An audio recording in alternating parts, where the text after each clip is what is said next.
Hello everyone, welcome back to my channel. आज हम बात करेंगे जनांकीय संक्रमण का सिद्धांत।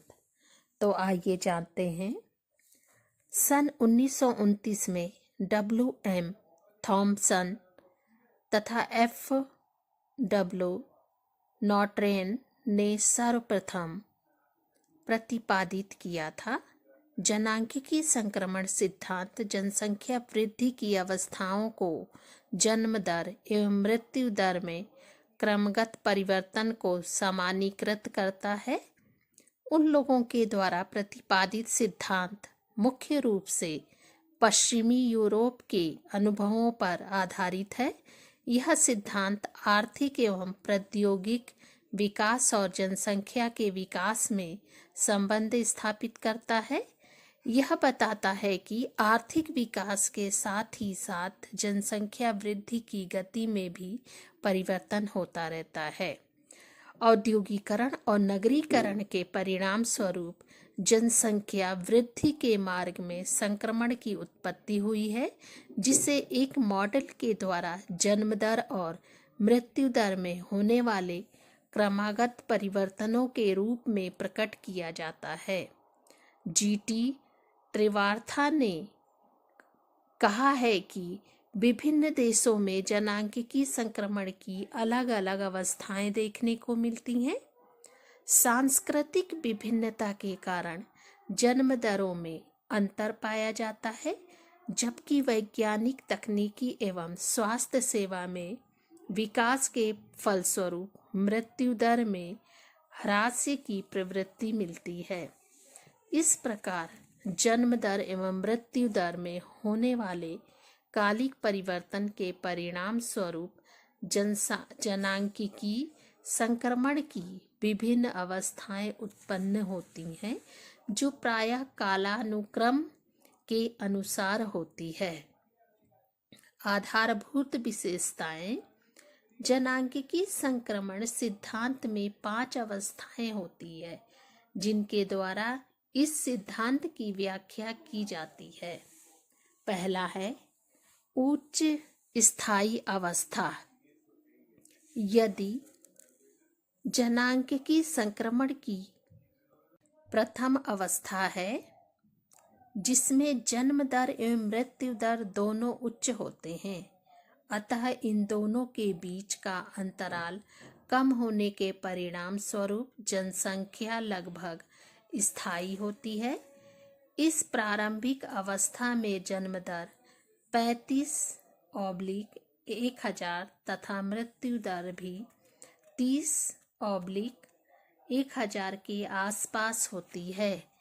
इस अवस्था में 19वीं शताब्दी से पहले विश्व के लगभग सभी देश थे, लेकिन वर्तमान में विश्व का कोई भी देश इस अवस्था में नहीं है। यह अवस्था धीरे धीरे बढ़ती जनसंख्या को प्रतिपादित करती है। दूसरा है प्रारंभिक वर्धमान अवस्था। इस अवस्था में जन्म दर ऊंचा और लगभग स्थायी होता है, किंतु मृत्यु दर में कमी होने लगता है, जिससे कुल जनसंख्या में क्रमशः धीरे धीरे वृद्धि होती है। इस अवस्था में जन्म दर लगभग 30/1000 तथा मृत्यु दर लगभग 15/1000 होती है। मृत्यु दर में गिरावट स्वास्थ्य एवं चिकित्सा सेवा में सुधार तथा बीमारियों पर नियंत्रण के कारण होता है, जबकि जन्म दर ऊंचा बना रहता है। तीसरा है उत्तर वर्धमान अवस्था। जनांकीय संक्रमण की तीसरी अवस्था जन्म दर और मृत्यु दर में तीव्र गति से कमी आती है, जिससे जनसंख्या वृद्धि दर पहले से कम होती है। निम्न स्थायी अवस्था। इस अवस्था में जन्म दर और मृत्यु दर दोनों निम्न स्तर पर पहुंचकर दोनों स्थिर हो जाते हैं, जिससे जनसंख्या वृद्धि स्थिर हो जाती है। इस अवस्था की तुलना में जन्म दर की अपेक्षा मृत्यु दर स्थिर रहती है। 5वां है शून्य स्थायी अवस्था। यह जनांगीय संक्रमण की 5वीं अवस्था मानी जाती है, जिससे जन्म दर और मृत्यु दर दोनों निम्न स्तर पर पहुंचकर लगभग बराबर हो जाती है और जनसंख्या शून्य हो जाती है। प्राकृतिक वृद्धि की अनुपस्थिति के कारण जनसंख्या वृद्धि में ऋणात्मक होने की प्रवृत्ति देखने को मिलती है। अब आया आलोचना।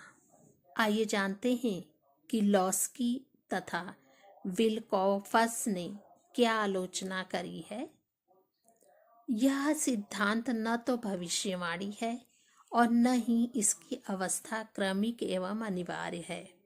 दूसरा है, मानव की तकनीकी नवाचारों की भूमिका को कम नहीं किया जा सकता। विशेषकर चिकित्सा विज्ञान के क्षेत्र में क्रांतिकारी विकास होने के उपरांत जन्म एवं मृत्यु दर को काफ़ी हद तक नियंत्रित किया जा सकता है। तो बच्चों, ये था जनांगीय संक्रमण का सिद्धांत के बारे में, जो कि W.M. थॉमसन तथा F.W. नॉटरेन ने दिया है। यदि इस क्वेश्चन से संबंधित आपको कोई भी क्वेश्चन आ रहा है आपके मन में, तो आप कमेंट बॉक्स में लिखें। चैनल को लाइक करें, सब्सक्राइब करें, शेयर